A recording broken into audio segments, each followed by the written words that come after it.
gisonga ca mbere turabandanya tuzirikana amajambo y'Imana azananye mu gitabo c'ibiharura, aho uyu munsi twumvise Musa asa n'uzirikanisha abanyisirayeli kugira ngo uko baza baragira urugendo baze baribuka, baze baragaruka ku vy'Imana yabakoreye, hanyuma bibafashe ubwa mbere kurinda amageragezwa y'inzira kuko ntibari bwashike, ariko kandi kurinda kugwa mu ruhendo n'ububeshi bw'ibigirwamana bindi vyari bakikuje mu ntara bagenderamo vyinshi. Musa akabanza kubereka yuko Imana yabimenyesheje nk'Imana iri mu buzima bwabo kandi yerekeza ubuzima bwabo, akabibutsa ati mwibuke ibintu Imana yabakoreye, ingene yabiyeretse mu umuriro camye umenga ni ikimenyetso kigaragaza ububasha bw'Imana, umuco wayo, ariko kandi n'urukundo rwayo. Murazi ko umuriro ufise ububasha bwo guturira ugatongora, ariko Imana ikerekana ububasha bwayo mu muriro.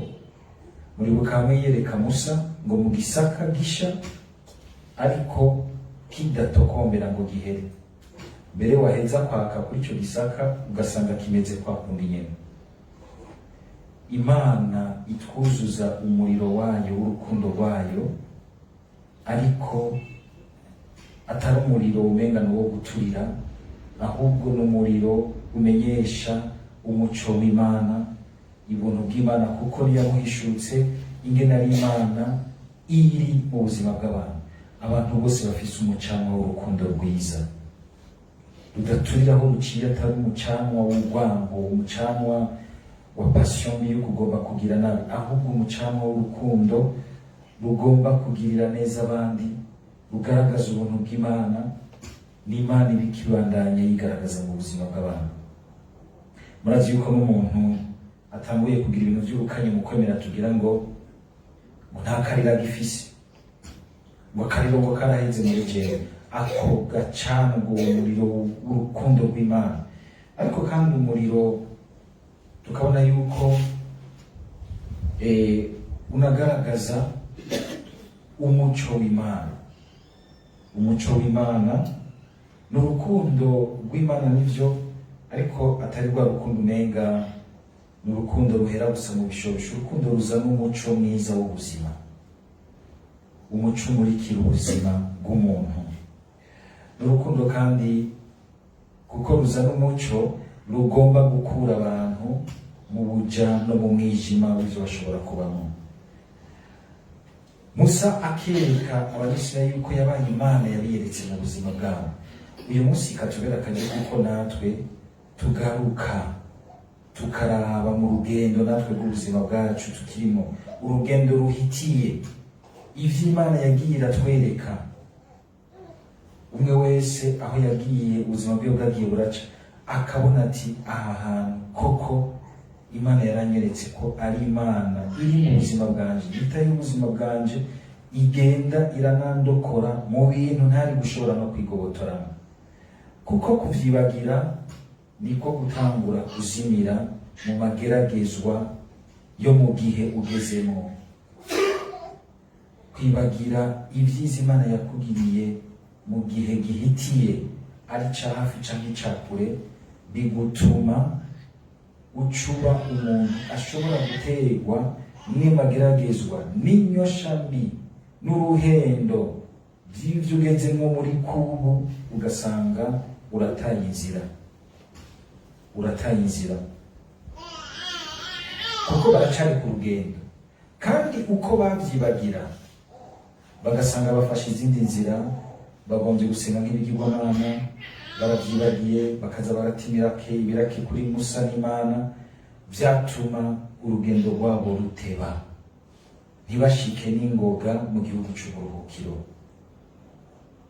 Dusaba Mukama kugira ngo natwe ivyo yatugiriye ntibitujane, ntibidutakarane, ahubwo twame tubizirikana ngo bidukomeze muri kubu k'ubuzima bwacu, ngo dushobore gushika muri kazoza keza twifuza kumwe n'Imana, aho wumva uti ubuzima bwanje burashitse mu kintu nduhukiramo, ikintu numva kirimo ubuzima buryoshe busumbirije gushira bukizana, hamwe tuvuga dans le bonheur éternel.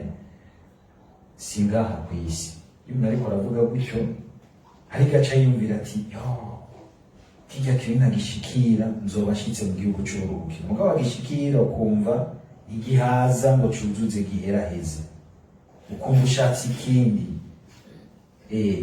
Uriya mugambi ni waranguka, iriya nzu yanje ni nayuzuza, uzokumva ko ushaka iyindi. Ejo ni uzokumva ko ushaka iyindi. Kumva ibi byo mu isi bidashobora kuduhaza bimwe rizima ni ikimenyetso cy'uko ari ibintu birengana, mugabo ko umuntu muri we atwaye nako iburi y'ahantu hahaza hakuzuza umutima w'umuntu. Icyo gituma mubise Yesu abigarutse ko mukomeza akagira ati byo maririka umuntu kuroha umutima wiwe ari uko ariko arakurikirana ibintu bihera, gutunga iby'isi byose ngo arushe umutima wiwe. Si uko Yesu adashaka yuko twotunga muri ino si yibambewe, mugabo kumwe twama tubizirikana inzira ubironderamo, umutima ubironderana. Kuko hari ababifise bose tubaciye ko tukanungwa ukumva umenga womera gutyo, mugabo ntumenye ko ari mu muriro udahera. Ntumenye ko ari mu muriro udahera, kuko birabiye inyuma gusa. Uwo kwinjira hari indani, aho abizirikanira, aho abironderera, aho abipangira, ugasanga ni mu mva, ni mu muriro udahera.